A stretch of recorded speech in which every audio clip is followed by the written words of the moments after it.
komo nyamimu nkomo mu de nkomo a otia na okra aniaje. This is Pastor Kofi Asante Elijah. Happy Sabbath. Happy day. Amansa nyina fiura. Papa, na wapom ti say. Nyame tumi no nti ho ye pa. Da ya mi ase wasa kwa na so. Bre na ya bre. Se ya to aso ye de. Ajana. Nyame de a share yensa. Amen. Manage ho pa. Se wa bre so still. O se obekoswa na wasuma rade. Eno na nyame de ama ye nti. Esese ye ne sa. Okay. Me da se pa. So for ahomacho no me bisa asem ase na atifo no dodo na be yi ano but me pese wan kasa wo so ombeka bibi kakra dia fa ho. Okay.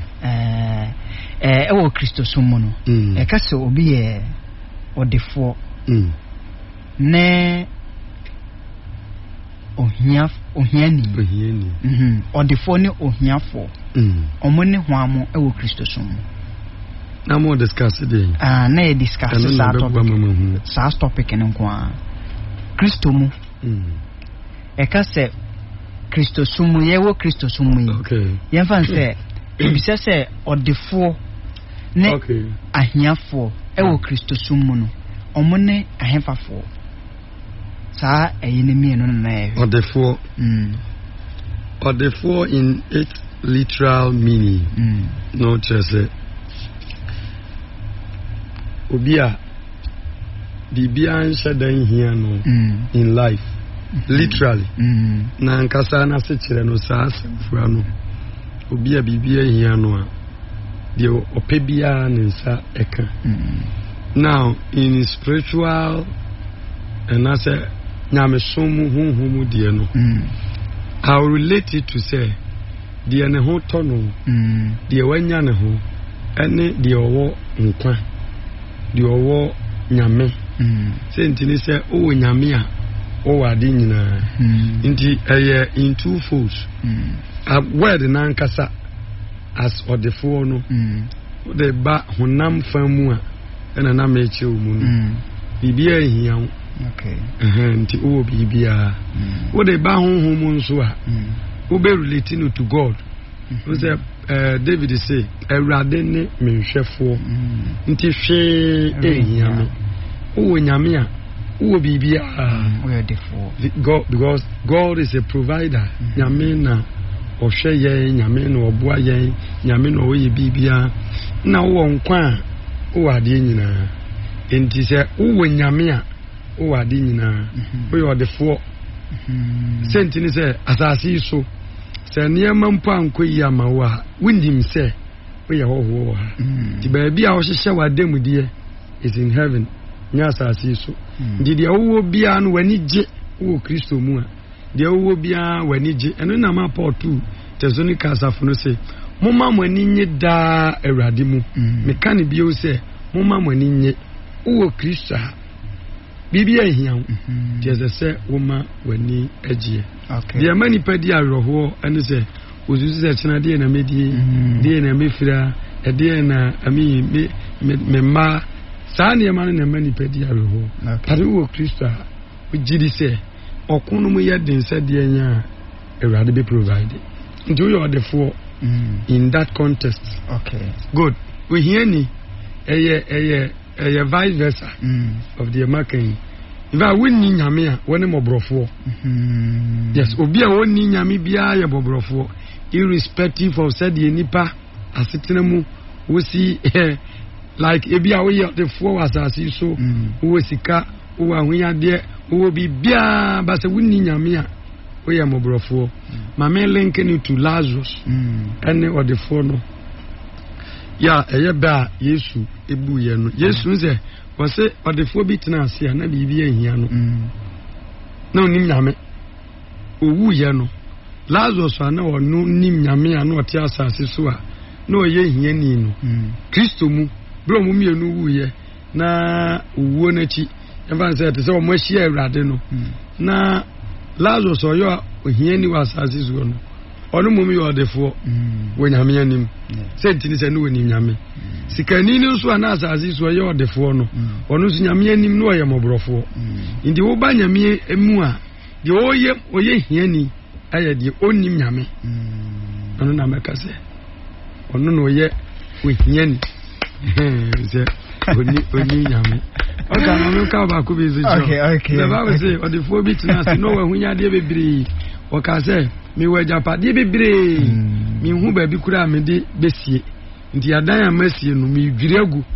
na ma sen asi ni foforo ho ne nyame ba mu ka se se kwasea ahunya de ewu bi na okra no a wa nwene ho no me je afiri nsam ne wo ahunya de nyina sabi aye in vain aye kwa aye sabi aye hunu aye nkwase asem ewe urade ani so ndi se wunnim nyame a nyame anim oya mobrofo asasi so nipa be hoho nipa be ye de obeye bia I remember in eternity da nkwamu no oya mobrofo.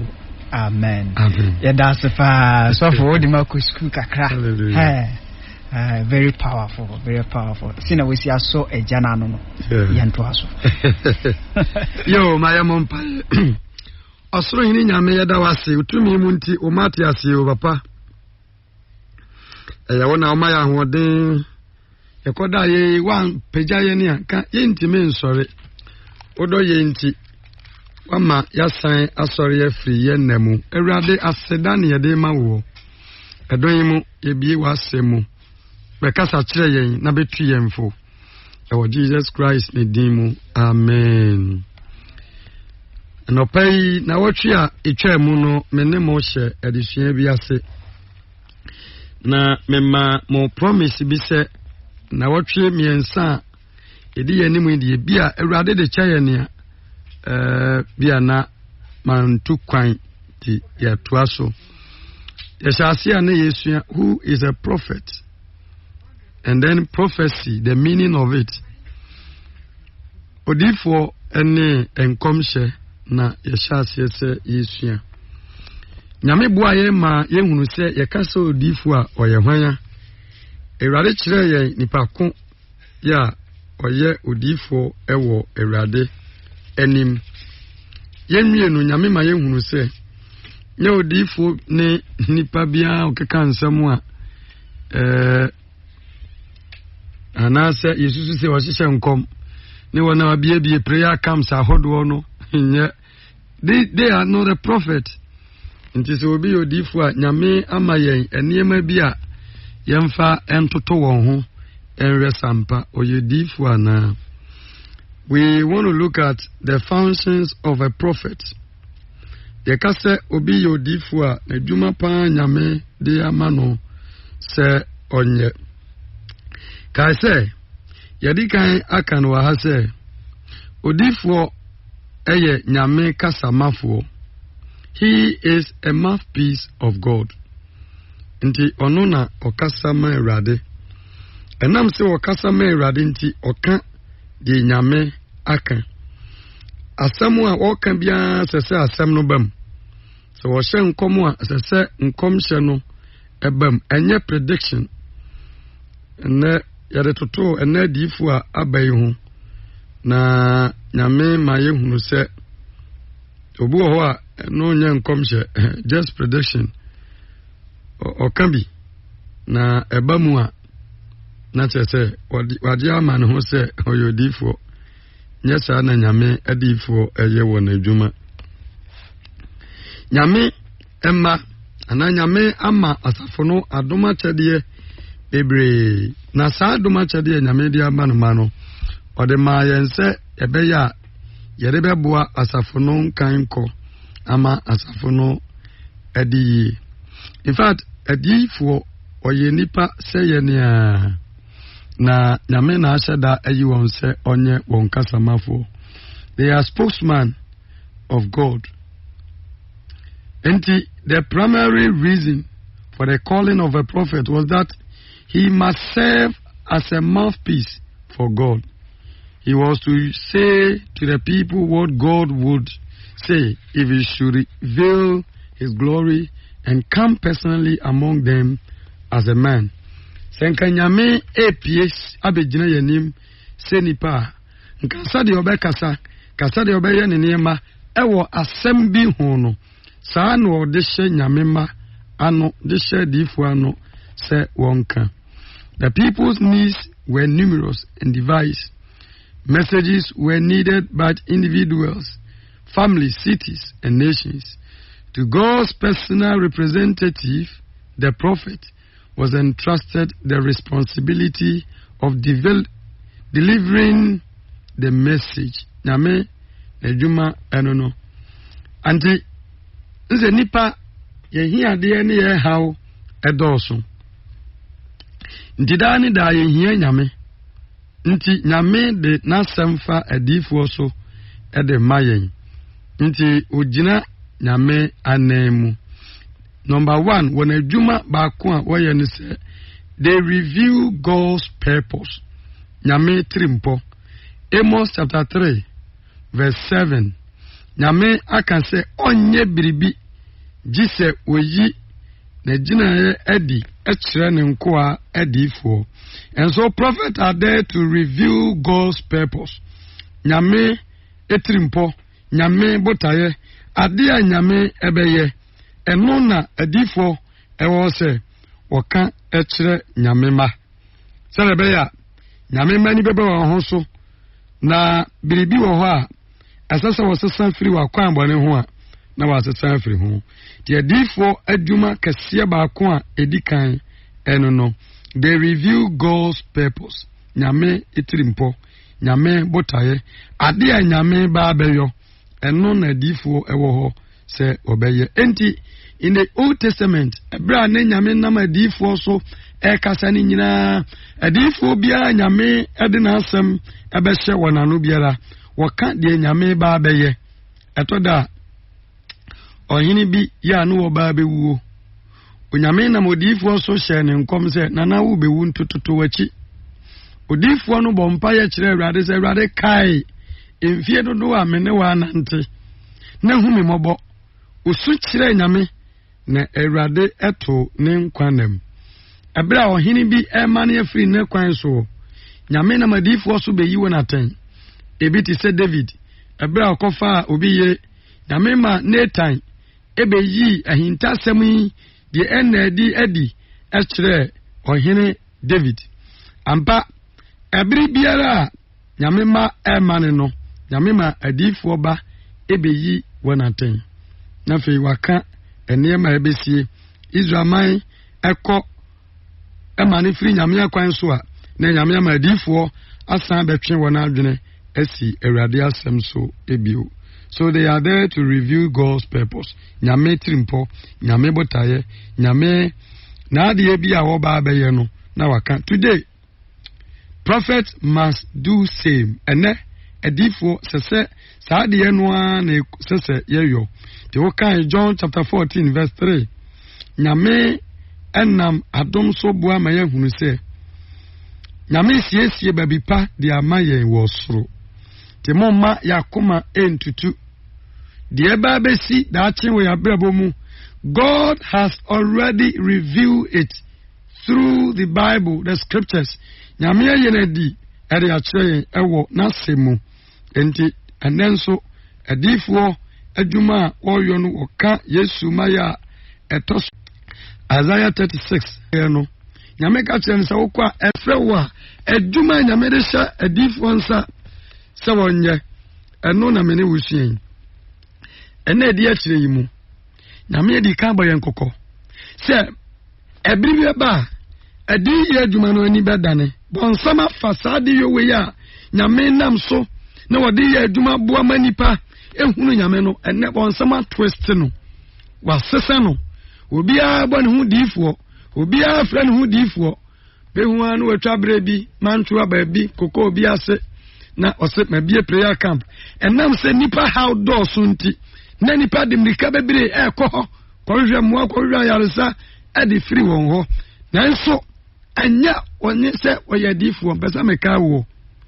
hwɛ nyame betima ma wadoma kyɛde a obetima ateten ha ma de asa yare anya bɔne nyame na de sa adoma kyɛde ma wo nanso mfa odi ya adwuma no nkɔbata ho teniye nipa hunu se wanye biribia eye strange wanye biribia nwanwa wo nipa ni so nipa anyi wunni nti enne so obi tete hahamampa obeso odi odifu adwuma beka ho na wofra ne ho odifu obon ho odifu he the Bible to so keka nsem a anim bebesa me hye wunkuna ne se nyame de sa aduma chede na mmaw se wunim hahama ubetimi atete wobra wunya odifu ubetimi de asayare wobra wunya odifu ubetimi atena sori ni mu nyame betimi de sa aduma chede na mmaw ayare sa aduma chede ewrade betimi de amaw kasade aduma chede ewrade betimi de amaw so bia na wunya odifu enkyere se wode odi aduma no to ho so a eno enana ebema nipa age wadie enu nti amenne edifo boni bebre aba ye wiase mu na nyame di kan ka kire yen Ephesians chapter 6 okay from verse 1 no o say e wiase no du ba bia bonsam ne ma weni mu nyina ba sori nti yama ya honya den e wa Awurade asem sua emu yama ya honya den wa Awurade asem sua emu nti ene a Christopher bebre tete asori den mu Bible kura woni bi Bible kura woni bi asori na wo no prophecy nti ni wo ko si abese no honkom si abeka tie no ade na beto me daache ade na besie daache se wo pede beto daache ya go to the Bible, read the Bible kwa Awurade ho na nyame na onim wahyasie ede free wawie ye. Hallelujah.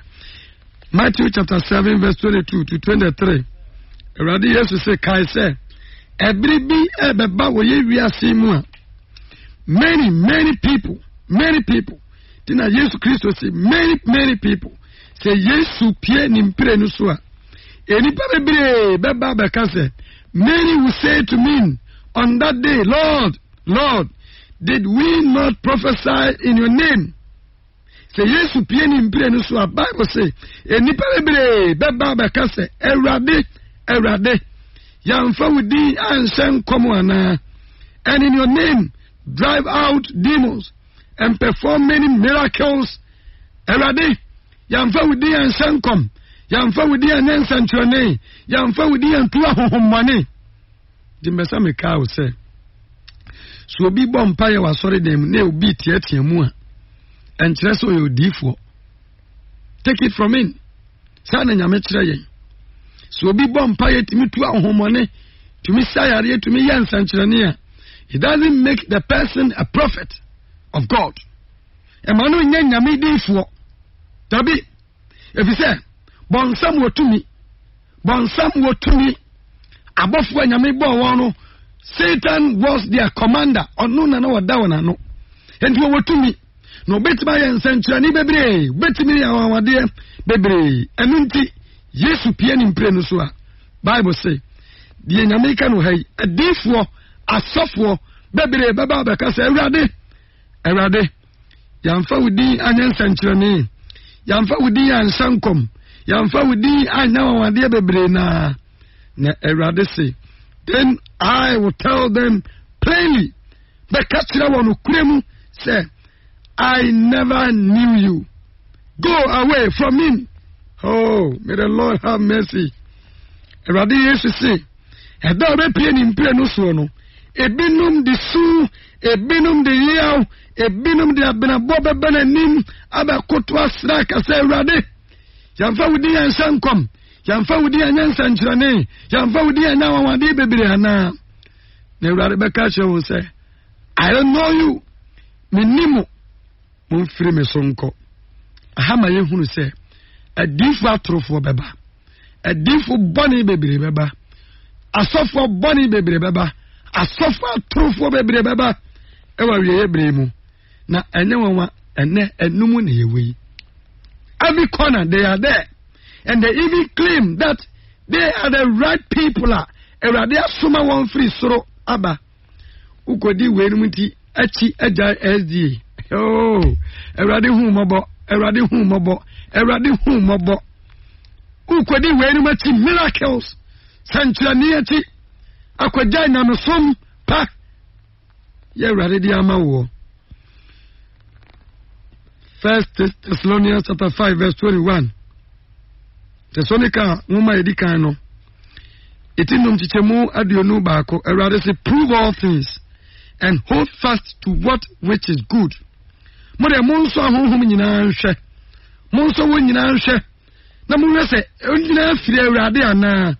Na dear Papano, dear Manchester, and Madi and Yamia Chilano, so who dear, Somi, hallelujah. Tinchasha made my our Fidie Swan. So who are Somi, natural who free a deep bonny, and who is our Namoho, adding Yawo, one Namoho, adding Yawon Fasu. 1 John chapter 4, verse 1. Test the spirits to see whether they are of God. Tinyamia mawakwanya se adif wonu bedoso enti wode ye so wonhwe na rese wo firi nyamia na ensam amenem wo kan wo hai the functions of a prophet ye kase wo diye adwuma eno no mo yei eno no gusu wo yei se eno no wo yei dia na yeto aso na di wonachi nyamia mawakwanya se so adif ahohom nyina hwe na hwe wonsam a wo kan hwe wonadi yie ya wo yi na die hwe won kasa hwe won dressing hwe won abrabo hwe won no kasa woka na fatoto ho hunu se wo firi nyame ana se wo firi obonsam mekano no kurema kire wo se bonsam so wona diifuo bonsam wona diifuo nti ya hweyi ebisa wo kan Genesis chapter 4 Genesis chapter 3 Genesis chapter 3 verse 4 and 5 bonsam timi da nipa ewo edin tromu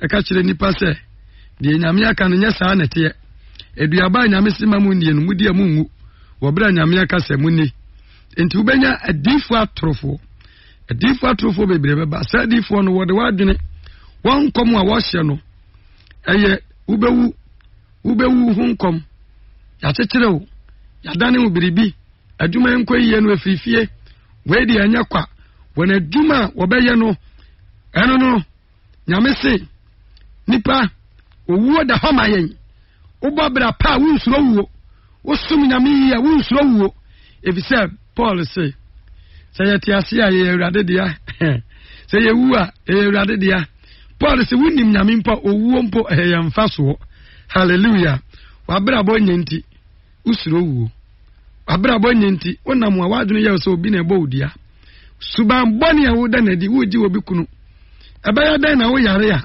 wadwene nya wo se obi na ato waduro abaya dan na wo yare a wadwene nya wo se obi na abo udua suban a wo dwo no anya papa dan fi wa kwan bone so ne nyame adi yiye etenete nipa nipa ye de eye adifo boni no wona adwuma wo ye no obesan hyankom se honhom wo ho nipa wu anu wo nwu ye nsamanfo wo ho bakwa kwatene ba bi wone nsamanfo na be kasa adifo atrofo no wona adwuma no wone nsamanfo na kasa wone etumfo na kasa kai se satumi wenyina afiri obonsam nti odifo biara obi wu a otimi hunu no kasa wone nsamanfo kasa hwehwe nipa ahyebere no ka ba bia ofiri ba adifo bone no wona adwuma no woni nyame asem ebo abira di nyame aka no wone no enkope nyame amaye warning, strong warning. Say we am ba open heaven akwa we am ba wotime na asia these people don't go to them and call on her. Let's read Deuteronomy chapter 18 verse 9 to 14. Deuteronomy chapter 18 verse 9 to 14. Nyame say, say difu atrufui, muma ye nko ho. If he say, enkoma wo hye ni nyina enye nyame ena ode ama won. Ye nkom hye emfiri nyame. Ntitie Deuteronomy chapter 18 verse 9 to 14. Asami ebra nyame nam odifo Moses so. Okoyi won efri Misrim. Na wode won eba bra wo be wura bo hya asase ne mu. Wo be ko bo hya asase ne so no. Nyame ma ne ma strong warning. Say amanya atwa mo ho ahia no. a different bonny baby wo a different true for baby wo ya wa ya adwuma na safwe mun ko won ho e ya warning ya nyamema edemanema. Deuteronomy chapter 18 verse 9 to 14 was say so when you do asase awurade when yankopon de rema wo no so a ensia amanaman no ene ya eye achiwade no abi tieniye nyamema uye kristoni wose wukura bible nyame na wo som no de a san krofo boni adifo truth way don't go to them for the bible na to so we be a prayer camp be na wo ba obey ho niema. Yes, they can do it. Mintimi nya tinye say won't nye. They can do it, but nyame obo won say don't go to them and call on ho. Verse 10 ba wo mu obi a omma ne babere ma ana ne babafa ojamu okonfuo ana onkonfuo ohye abosomkom abayifuo adebisafuo ntafuayifuo safuo wenyina monkom ho na monfa mo manso enkom ho monfa mo busua enkom ho ebese mekawo obi yare wa busua mu a we de mo amfa ba bia obewu saa ne ma ya mo yi. Be very careful. Eye chiwade wa awurade anim yare fo no de wontimi nkasa bo se ne ya tam ne dese ne ya de nenenam hwehwemwa nyame say don't go to these people. Te say de nyame kan no wo say akonfu a ohye abosonkom don't go to these people. Abayifuo adibisafo don't go to these people. Fanadi fu abayifa toto won ho saafo ya no de bible ato na adwuma no so adibisafo yare we de anyakwa obi na yawo don't go to these people. Ntafo yifo wakante iya ye niema ewrade se wo ye kristoni a enko won ho. Yes wo yare kushewunu pie mu asore na wo mu no nyame ama ya kwankyere. James chapter 5 nyame ama ya kwankyere wo ho se asore na wo mu no ma sore mpanimfo emmo so gidie mpaye ya mo so gidie mpaye na yensra wo na yare na wo yare no ewrade tuminti ubenya yaresa ubenya hoto se nyesa yare na nyame ahye se ne emfa nko wo mu a ewrade be saw yare. Don't go to these people. Ma wa kwantene ma wa brabo ense Kristo oti asori de mu no monsa we yam niema nyina besai ye do ba kwa adifo bi ho nso bawu na so wa ye de eti awurade. Verse 11 nkabrechefo samanfrafo adutufo ene de obisa afunu saafo we nyina mo nkọ won ho etoda obi wu a o se we de anyakwa ne ye kwa akọhwehwem nyame se mo ma ye ntu saa na mo no se ye ne made a aye chiwade a ewe awurade ani so ti nyame aka kire yen na waka kire ne manyina. Verse 12 efi se awurade chiwade ene wona wo ye ye no nyina na achiwade yinti ana orintu won afri wanim eyi heti amama ya na etwa Israel man no Canaan asase no wahia no abrabo ne woboni suban ne woda na die ni oye nkonya ya nyankama de obi wu a no obisa ni ti se ye owu ye akwanhia ye si ye de anyakwa hwehwe ebinom hyebrem nyame se saa niema we ya wo ye no nti ana ma nyame etu won afri asase no so na wode ama Israelfo ama akwatena so no efise eye tiwade ewe awurade ani so ti ma Kristofo ya efre ho Kristofo no enko saa de bisafo yi ho enko atoradifo yi ho enko bisa ye nti enko bisa ye hyebrem nyame no wonim ya hyase erikosi ye wieye wahye ye mbo so obema ye wieye pa ene asomdwe wahye ye mbo so obema ye nkonimdie wahye ye mbo so be ma na si yenyi anopai nyame se adifo atrofo bebree beba te mo ma ye nko saafo no ho. Jeremiah 27 verse 9 and 10. Odifo Jeremiah etia de onu nson ndichemu a eye nkono ene eduno na metu yamfo se be ya awiye bremu ne ma yebenya nkwa enche Yesu beba enche Yesu bepie ni mpire no so na Awurade pese yenya nkwa enti nuntie modifo ene mu nkomsefo ene mu dayemu akonfo ne mu ntafo yifo a waka kire mo se mo rensomba ba hene no na nkontro ana wo hyamo de ebeye na wayi mu afri mu asase so akwa akirichiri na mu sunsun mu na mayira edi saafo no wana duma woyo no oyesere be ya ebe dosuko e boni mu na bonsam de nsato yenso na heaven aboyen nyame se enkomtro ene wo hyamo ti don't go to them but ti wo no wabusuantem don't go to them obaka che so maame na yewo ama wo ne maame ayaka don't go to them ebi se wo piepie wotiko ade wo call sayemu opiepie wotiko ade wo ko wuo mu wo ko wanchan you can never go to heaven nyame na meka nyame no woka che yensa Leviticus chapter 20 verse 27 Leviticus chapter 20 verse 27 nyame si obiara obisa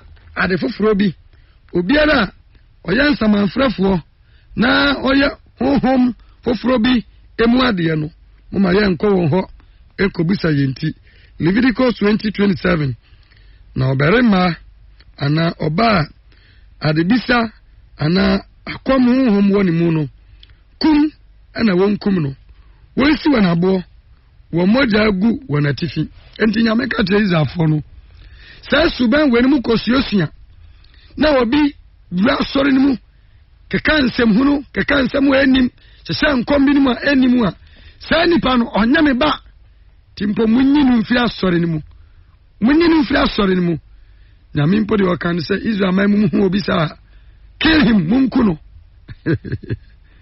munkuno wo pese wo ye nyame ba tene nyame na yase edi Awurade asem so na Awurade beboa wo no amana si wi nyame se adifo atrofo bibiri aba mo ma ye nko ho kobisa yenti mo ma ye nko ho kobisa ye nhyebere mu hyebere sesanfo ni Awurade ni wo shira eni Awurade di se difo bi so obehye wo nkomo a ese se ye nkomo a ema wa ye de so nyame ani ese se ye nkomo a ema wo ben nyame ese se ye nkomo a etwe wasi kwan mu etnetne wo ehye wo nkurane se ebeye Awurade no sesan hyebere Awurade no mani padi ye Awurade eno mani pa enya da nkwa ene sa de boni we eya wura osom papa no mu de ne asori akese bebrempo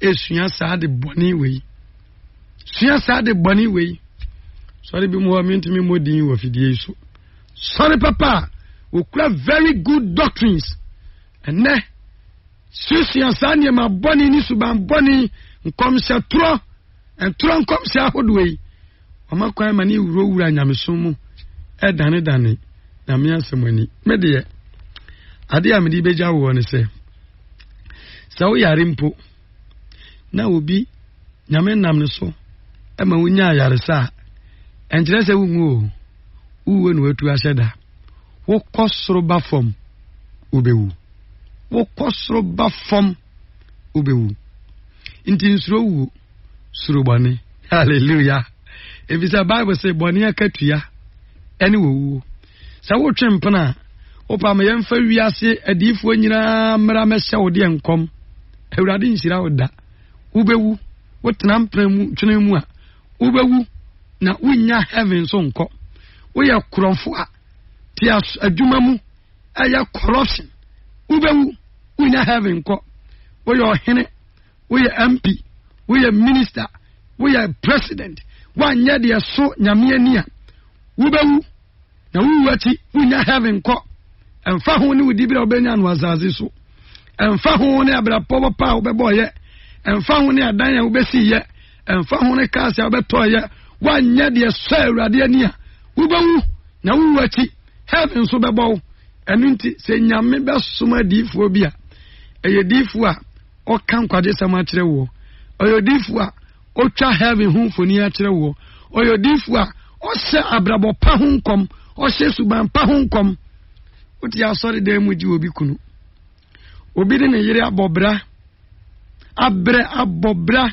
ena nyame to won nsam no odi ne yire ani oja ne yire abefa wo na wo susu se wo pira obi sa no ne nyame de ne ho ache o man brother ene ni nyame no obo onipa no nye sa nyame no nyame foforo eyo bonsam a nkom se papa ene se bobra pa suru nyame siri bane bata Ewurade ho na Ewurade be shira ho Ewurade be bua ho ka bra o hene no o yare no obompa ye kire Ewurade se nyame kai se de man nanti wani mu ache mene wa nanti no kuremu enne yare atumi o Ewurade sam yare Ewurade peja no Ewurade sa ne yare nyame na sa yare o nyame no mani padi ye aware ne nkwa yie no sa wo fa nyame akwan so Ewurade be siesie Ewurade be mana ye yie Ewurade be ma asomdwe Ewurade be ma wo nkunimdie heaven so be ya wo tefa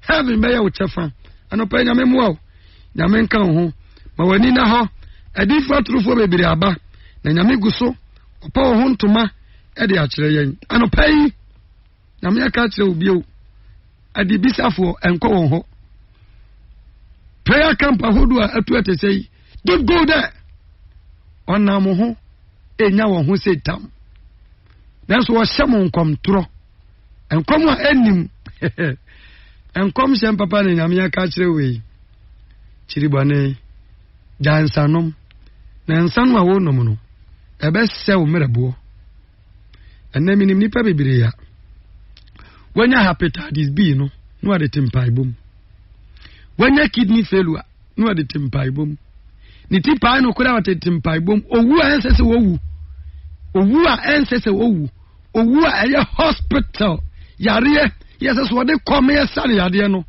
na adwene ya ne se obi na eye no ene difan trofo na manipa ye hu ewiase ye hu ewiase ye hu obi ada no so da ye mpa no osuro abusia fo kai da ye so ba ewiase nyene waso da ye bia ne ya chechire wo waso da ye bia ne ye pam wo waso da ye bia ne so ni nyira mu wamu otiase bare ne obi so da ye mpa ase da ye so ye bone ase da ye so eye bone yes nyame nam da ye so ani nipa kasa maka no afidie so na so nya da ye so nyina ne eye hu saa kai videos aya wohwe kai ne ma ya wohwe twa nkoma wudi panimfo mposi de wani so ene de koda yemu anopai nyame ma ya nimra ho so yentwe ho efi adifo atrofo no ho yensom Ewurade e opia enyankwaje ama yenkra e o Jesus Christ din mu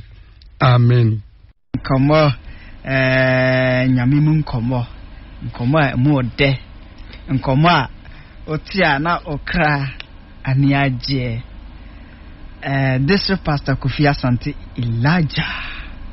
Yeah. Happy Sabbath. Happy day. Amansa nyina fiera. Baba na wapo